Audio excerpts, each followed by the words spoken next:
Ճամբարակում զինվորների ողբերգական ավտովթարից մեկ շաբաթ անց քննչական կոմիտեն հայտնել է ևս մեկ ձերբակալության մասին։ Ինչ այդ մասին պաշտոնական հաղորդագրությունը Արմդորին հայտնի էր դարձել, որ ձերբակալվել է ուսումնական գումարտակի շտաբի պետը։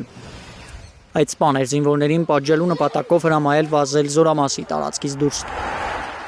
Ըստ քննչականի սպային մեղադրանք է առաջադրվել իշխանությունը չարաշահելու հոդվածով, նրան 5-ից 10 տարի ազատազրկում է սպառնում։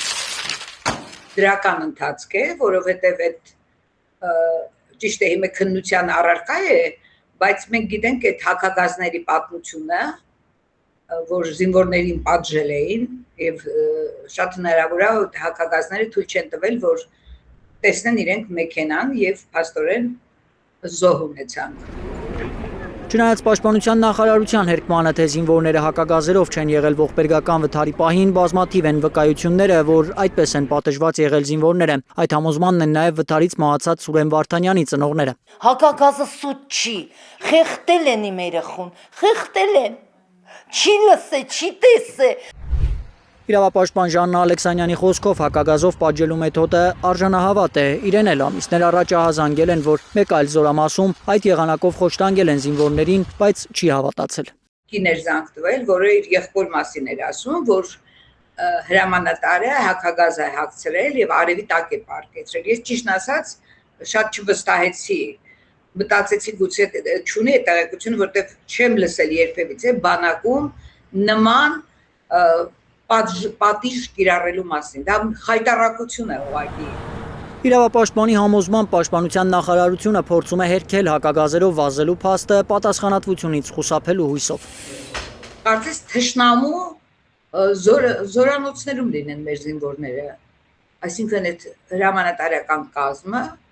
թշնամաբար է վերաբերում զինվորներին։ Ժաննա Ալեքսանյանին անհասկանալի է նաև Սուրեն Պապիկյանի այս հայտարարությունը։ Բայց այն, որ մահերի համար կարելի է մեղադրել պաշտպանության նախարարին, սա նորություն է։ Ինչպես կարող ես ասես այդ մահերի ֆոնին, դու ասես, որ նախարարը նորություն է, որ նախարարը մեղավոր է կամ ոչ։ Այսինքն այդ զինվորների մահերը թողած, դու քո մեղավորության անմեղության հարցն ես քննարկում։ Բա պատասխանատվությունը 12 օրում 5-րդ զինծառայողի մահվան մասին է հայտնի դարձել երեքշաբթի։ Պաշտպանության նախարարությունը հաստատել է զինվորի մահը, բայց շտապել է հայտարարել բանակում մահ չի գրանցվել։ Զինծառայողը անձնասպան է եղել բնակության վայրում, հատուկ ընդգծելով անասնաֆերմայում։ Նրանք միտում ունեն նվազ ցույց տալու մահվան դեպքերը եւ այսպիսով պատասխանատվությունից խուսափելու։ Հենց զինվորական վերնախավար։ Իրավապաշտպան Ժաննա Ալեքսանյանի խոսքով տարօրինակ է, ինչ հրատապությամբ են բանակի պատասխանատուները պարզում զինվորների մահերը կապ ունեն ծառայության հետ, թե ոչ։ Ինչ է նշանակում զինվորական ծառայության հետ կապ չունեցող մահվան դեպք։ Որևէ դեպք։ Թող մեզ բացատրեն, մենք տեսնենք, թե այդ որ դեպքում է, որ զինվորը մահացավ, բայց կապ չունի զինվորական ծառայության հետ։ Երկուշաբթի խորհրդարանի բակում Սուրեն Պապիկյանը ձայնի շատերի կարծիքով հանգիստ տոնայնությամբ թվարկել էր, թե որոնք են ծառայության հետ կապ ունեցող մահերը։ Կարող են լինել, օրինակ, զորավարժարանում